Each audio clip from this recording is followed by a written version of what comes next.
रानू चिड़िया मीनू मौसी के साथ बैठी हुई हंसी मजाक कर रही थी कि तभी मोनू चिड़िया वहाँ पे आके बोली। रानू, बारिश का महीना लगने वाला है और मुझे लगता है कि इस बार भयानक बारिश होने वाली है। तुम सही कह रही हो मोनू। मीनू मौसी, हमें बारिश होने से पहले ही अपना भोजन इकट्ठा कर लेना चाहिए। रानू, मेरे पास एक आइडिया है। कैसा आइडिया? क्यों न इस बार हम तीनों मिलकर भोजन एकत्रित करें। इससे काम भी जल्दी हो जाएगा और बारिश के महीने में किसी को खाने की दिक्कत भी नहीं होगी। तुमने तो ये बात करके मेरा दिल ही जीत लिया मोनू। तभी हल्की फुल्की बारिश शुरू हो गई। चलो अपना अपना काम शुरू करते हैं। रानू, मीनू और मोनू भोजन एकत्रित करने लगी। रानू और मीनू खाना इकट्ठा करने के लिए बारिश में भीगती हुई जंगल के दूसरे छोर पर जा रही थी कि तभी उनकी नजर मोंटू मोर पर पड़ी, जो कि हल्की फुल्की बारिश में नृत्य कर रहा था। रानू तुरंत जाकर मोंटू मोर से बोली, देखो, मुझे लगता है इस बार बारिश बड़ी ही भयानक होने वाली है। नृत्य करने से कहीं ज्यादा अच्छा है कि तुम बारिश में बचने का ठिकाना तलाश करो। रानू सही कह रही है मोंटू मोर। मैंने सुना है कि तुम्हारे पास रहने के लिए घर भी नहीं है। रानू और मीनू की बात सुनकर मोंटू मोर घमंड से करता हुआ उन दोनों से बोला, अपने काम से काम रखो तुम दोनों। अरे जब जंगल में वर्षा होती है तब मोर नृत्य करते हैं। मुझे मत सिखाओ कि मुझे क्या करना है। मोंटू मोर की बात सुनकर रानू और मीनू उड़ती हुई वहाँ से चली गई। तभी एक पेड़ से ब्लैक बर्ड उड़ती हुई वहाँ पे आ पहुँची और मोंटू मोर से बोली, तुमने बिल्कुल सही किया मोंटू मोर। वैसे भी रानू और मीनू खुद को इस जंगल की मालकिन समझती हैं। वो मुझे सबक सिखा रही थी, मैंने उन्हें सीधा कर दिया।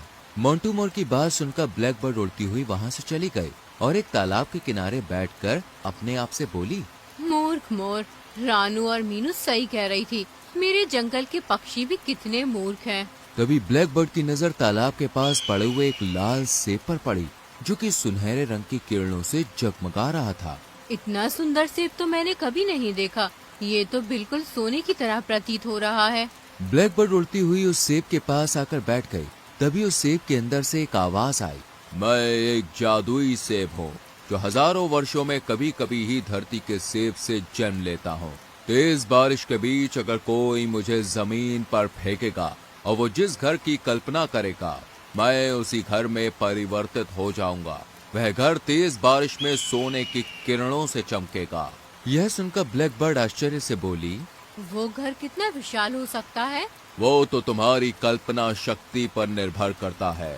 ठीक है, अभी तो तेज बारिश नहीं हुई है, परंतु अगर तेज बारिश हुई और मुझे तुम्हारी आवश्यकता हुई तो मैं यहाँ पर जरूर आऊंगी।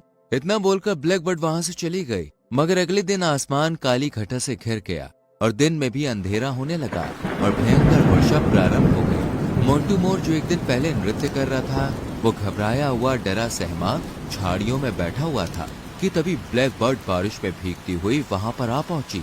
क्या हुआ मोंटू मोर? तुम ऐसे डरे सहमे क्यों बैठे हो? क्या बताऊं ब्लैक बर्ड, मुझे रानू और मीनू की बात मान लेनी चाहिए थी। ना तो मैंने खाने का इंतजाम किया और ना ही मेरे पास सर छुपाने के लिए कोई घर है। अब मैं क्या करूं? मैं तुम्हारी मदद कर सकती हूँ। ब्लैक बर्ड मोंटू मोर को जादुई सेब के बारे में बताती हुई बोली, मैं वो सेब यहाँ पर ला सकती हूँ और तुम जिस घर की कल्पना करोगे वो सेब उसी घर में परिवर्तित हो जाएगा और तुम्हारा घर पूरे जंगल में सबसे अधिक सुंदर होगा। परंतु मेरी एक शर्त है। कैसी शर्त? उस घर में तुम केवल उसे ही प्रवेश करने दोगे जिसकी इजाजत मैं दूंगी। मुझे मंजूर है। अब भला मैं अपने घर में किसी दूसरे पक्षी को क्यों आने दूंगा? मोंटू मोर की बात सुनकर ब्लैक बर्ड कुटिल मुस्कान लिए हुए वहाँ से उड़ गई और तालाब के पास से जादुई लाल सेब उठाकर मोंटू मोर के पास लाकर जमीन पर फेंक दिया और बोली, अपने मन में सुंदर और बड़े घर की कल्पना करो। मोंटू मोर अपने मन ही मन में एक बहुत ही विशाल और बड़े और सुंदर आकार के घर की कल्पना करने लगा। अगले ही पल वह सेब वहाँ से गायब हो गया और एक बड़ा विशाल और सोने का घर मोंटू मोर और ब्लैक बर्ड को दिखाई देने लगा। मोंटू मोर और ब्लैक बर्ड खुश होते हुए उस सोने के घर के अंदर घुस गए। घर के अंदर जाकर मोंटू ब्लैक बर्ड से बोला, हमारे पास जंगल में सबसे सुंदर घर है और वो भी सोने का। मगर बारिश देखकर लगता है कि ये बारिश अब हफ्तों रुकने वाली नहीं है। खाने का इंतजाम कैसे करेंगे? बारिश बहुत तेज है मोंटू। इस तेज बारिश में न जाने कितने पक्षियों के घर भी टूटेंगे। हम अपने घर में केवल उसी पक्षी को आने देंगे जो अपना भोजन हमें दे देगा। क्या वो ऐसा करेंगे? बिल्कुल करेंगे मोंटू मोर। बारिश के पानी में जान देने से कहीं ज्यादा वो कुछ दिन भूखा रहना पसंद करेंगे। बारिश लगातार तेज होती गई और इतनी भयंकर हो गई कि न जाने कितने पक्षियों के घर तबाह हो गए। काफी पक्षी बेचारे परेशान अवस्था में यहाँ वहाँ जंगल में उड़ने लगे। तभी एक कबूतर की नजर सोने के महल पर पड़ी। कबूतर बाकी पक्षियों से बोला, अरे वो देखो, इतना सुंदर और विशाल घर अचानक से जंगल में कहाँ से आ गया? काला कौवा कबूतर से बोला, ये घर तो इतना विशाल है कि जंगल के सारे पक्षी इस घर के अंदर रह सकते हैं। चलो चलते हैं। कबूतर और काला कौवा बाकी पक्षियों के साथ जैसे ही उस सोने के घर की ओर गए, तभी उस घर से बाहर मोंटू मोर निकल आया और घमंड से अकड़ता हुआ कबूतर से बोला, ये घर मुफ्त में रहने के लिए नहीं है। क्या मतलब है तुम्हारा? अरे ये घर मेरा है और मैं इस घर में केवल उसी पक्षी को आने की इजाजत दूंगा जो अपना सारा भोजन हमें दे दे। अगर हम सारा भोजन तुम्हें दे देंगे तो फिर हम क्या खाएंगे? मोंटू मोर के बोलने से पहले ब्लैक बर्ड गुस्से से काले कौवे से बोली, हमें इससे क्या मतलब कि तुम क्या खाओगे? इस घर में रहने की केवल एक ही शर्त है, या तो अपना भोजन दे दो या फिर इस भयंकर बारिश में भीगते हुए मर जाओ। इस घटना को दूर से मोनू चिड़िया काफी देर से देख रही थी। मोनू चिड़िया तुरंत रानू और मीनू के पास जाकर उन्हें सारी घटना बताने लगी। मेरी तो समझ में नहीं आ रहा, आखिर मोंटू मोर और ब्लैक बर्ड ने इतना सुंदर घर और वो भी सोने का इतनी जल्दी कैसे बना लिया? कल मैंने ब्लैक बर्ड को जंगल के उस तालाब की ओर जाते देखा था जहाँ पर कोई नहीं जाता, और ब्लैक बर्ड अक्सर ऐसी जगह पर ही घूमती रहती है। हम भी उसी तालाब के पास चलते हैं, मुझे विश्वास है हमें वहाँ कुछ न कुछ जरूर मिलेगा। मोनू चिड़िया की बात सुनकर रानू चिड़िया, मीनू मौसी और साथ में मोनू चिड़िया उड़ती हुई उसी तालाब के पास पहुँच गयी। वो तालाब के पास पहुँची ही थी कि तभी मोनू चिड़िया की नजर एक काले सेब पर पड़ी। मोनू चिड़िया आश्चर्य से रानू और मीनू से बोली, इस तरह का काला सेब तो मैंने कभी नहीं देखा। तभी उस काले सेब के अंदर से एक आवाज आई, मैं एक चमत्कारी सेब हूँ। मैं हजारों वर्षों में धरती की सेब में जन्म लेता हूँ। मेरी खासियत ये है कि अगर कोई भी मुझे उठाकर तेज बारिश में फेंकेगा और अपने मन में जितने भी बड़े घर की कल्पना करेगा, मैं उसी घर में परिवर्तित हो जाऊंगा और मेरा घर तेज बारिश में टूटेगा भी नहीं। मेरा मिट्टी का घर सोने के घर की तरह कमजोर नहीं है। ये सुनकर मोनू चिड़िया बुरी तरह से चौंक पड़ी। तुम कहना क्या चाहते हो? मेरी बात ध्यान से सुनो। हजारों वर्षों बाद तालाब के सेब से दो सेब जन्म लेते हैं, एक लाल सेब और एक काला सेब। लाल सेब की आवाज केवल वही सुन सकता है जो मन का बुरा हो, और मेरी आवाज केवल वही सुन सकता है जो मन का अच्छा हो।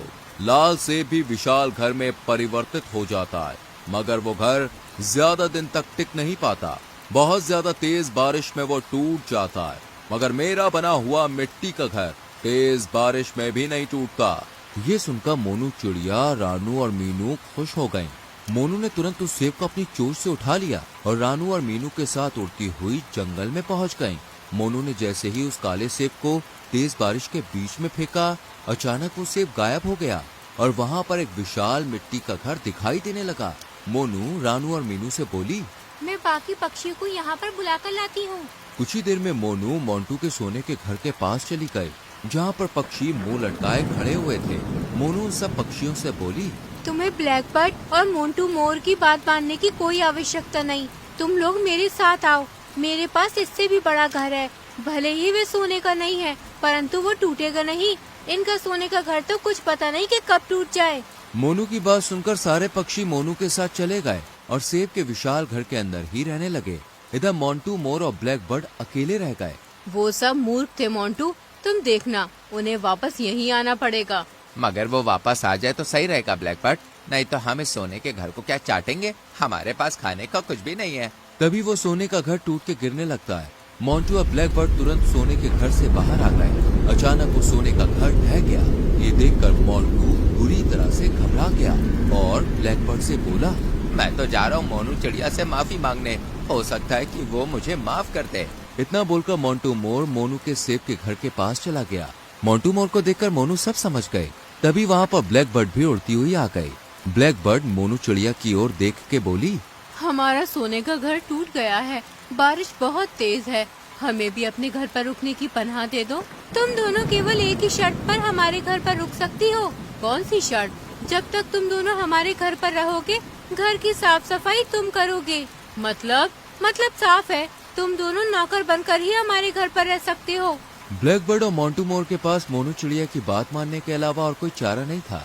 वो दोनों चुपचाप नीचे नजरें करके सेब के घर के अंदर चले गए और मोनू चिड़िया मुस्कुराती हुई मीनू और रानू के पास आ गई। जंगल के सारे पक्षी अब सुरक्षित थे क्योंकि मोनू का सेब का घर बहुत ही ज्यादा विशाल था। तो दोस्तों, कैसी लगी आपको हमारी ये कहानी?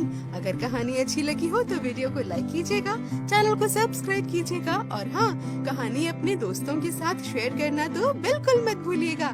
मैं आपको मिलूंगी अगले वीडियो में किसी नई कहानी, नई सीख के साथ। तब तक के लिए बाय बाय।